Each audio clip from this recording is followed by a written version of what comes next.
అంబేద్కర్ గారి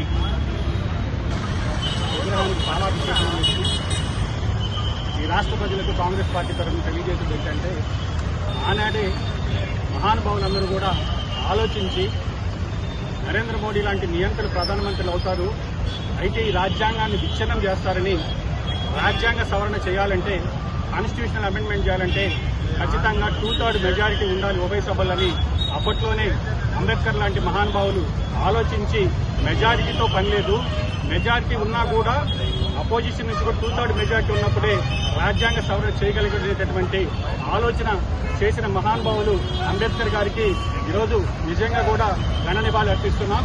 ఈరోజు కాంగ్రెస్ పార్టీ మహిళా రిజర్వేషన్లకు వ్యతిరేకము, మేము మహిళా బిల్లు పెట్టామంటున్నారు. నేను అడుగుతున్నా, నరేంద్ర మోడీ గారిని అడుగుతున్నా, 2023 సెప్టెంబర్ 18న గెజిట్ వచ్చింది. మీరు ఆ రోజు 106వ రాజ్యాంగ సవరణ ద్వారా 33% చట్టసభల్లో మహిళలకు రిజర్వేషన్ ఇస్తానని పెట్టారు. దీన్ని పెడుతూ ఇమీడియట్ గా ఇంప్లిమెంట్ చేయకుండా దానికి మళ్ళీ కులగణన చేసిన తర్వాత మేము ఈ యొక్క రిజర్వేషన్స్ అమలు చేస్తామని చెప్పారు.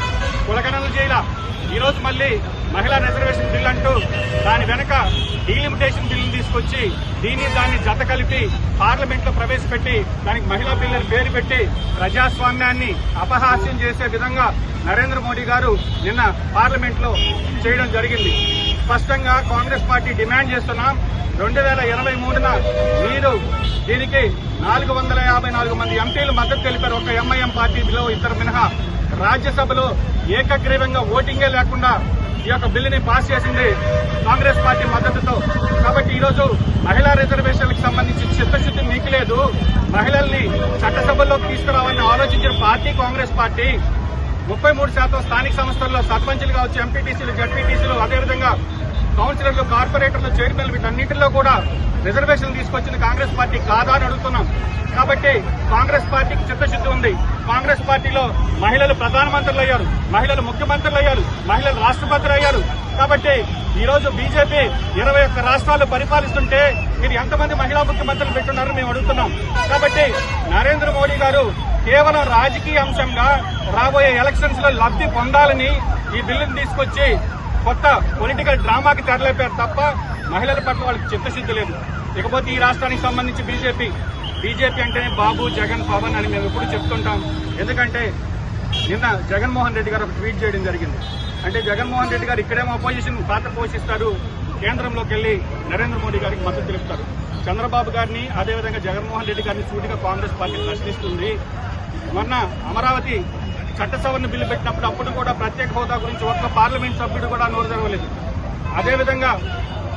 అదేవిధంగా దీనికి సంబంధించి రాష్ట్రానికి సంబంధించిన పోలవరం ప్రాజెక్టు కావచ్చు, అమరావతికి నిధులు కావచ్చు, ప్రత్యేక హోదా అంశం కావచ్చు, ఇట్లాంటివన్నీ కూడా పట్టించుకోకుండా వాటన్నిటిని పక్కన పెట్టి ఈరోజు కావాలనే దురుద్దేశంతో కాంగ్రెస్ పార్టీ మహిళా బిల్లుకు వ్యతిరేకంగా దుష్ప్రచారం చేస్తుంది. కాబట్టి కాంగ్రెస్ పార్టీ తరఫున స్పష్టంగా డిమాండ్ చేస్తున్నాం, ఈ యొక్క చట్టసభల్లో అనుమతి పొంది ఏదైతే గెజిట్ రూపంలో ఉండేటటువంటి ఈ యొక్క బిల్లుని ఇమీడియట్ గా కాస్ట్ సెన్సస్ తో పని లేకుండా అమలు చేసి రాబోయేటటువంటి ఉత్తరప్రదేశ్ అసెంబ్లీ ఎలక్షన్లో మహిళలకు 33% రిజర్వేషన్లు కల్పించాలి. కాబట్టి స్పష్టంగా ఈ రోజు దేశ ప్రజలకు అర్థమైంది, ఇది బీజేపీ పార్టీ యొక్క ఓటమి, కాంగ్రెస్ పార్టీ యొక్క గెలుపు కానీ దేశ ప్రజలు భావిస్తున్నారు. రాబోయే రోజుల్లో ప్రజాస్వామ్యబద్ధంగా ఈ దేశాన్ని రక్షించగలిగేటటువంటి పార్టీ కాంగ్రెస్ పార్టీ. ఒకవేళ ఈ రోజు కనుక 2/3 మెజార్టీ నరేంద్ర మోడీ గారు ఉంటే ఈ రాజ్యాంగాన్ని మార్చేసి రిజర్వేషన్లు తీసేసి నేనే శాశ్వత ప్రధానమంత్రిని పెట్టుకునేటటువంటి ప్రమాదం కూడా ఉంది. కాబట్టి బీజేపీ అనేటటువంటి పార్టీ ఒక మతతత్వ పార్టీ, మతానికి సంబంధించినటువంటి అంశాలను ఎత్తుకెత్తుకుని ఈరోజు దేశాన్ని విచ్ఛిన్నం చేయాల్సి వస్తుంది. కాబట్టి దేశ ప్రజలందరూ కూడా అప్రమత్తంగా ఉండాలి. కాంగ్రెస్ పార్టీ స్పష్టంగా డిమాండ్ చేస్తుంది, 2023 బిల్, మహిళా బిల్ ఏదైతే 100% ఆమోదం పొంది గెజిట్ రూపంలో ఉందో దాని జనగణనతో పని లేకుండా మీరు ఇంప్లిమెంట్ చేయమని కోరుతున్నాం.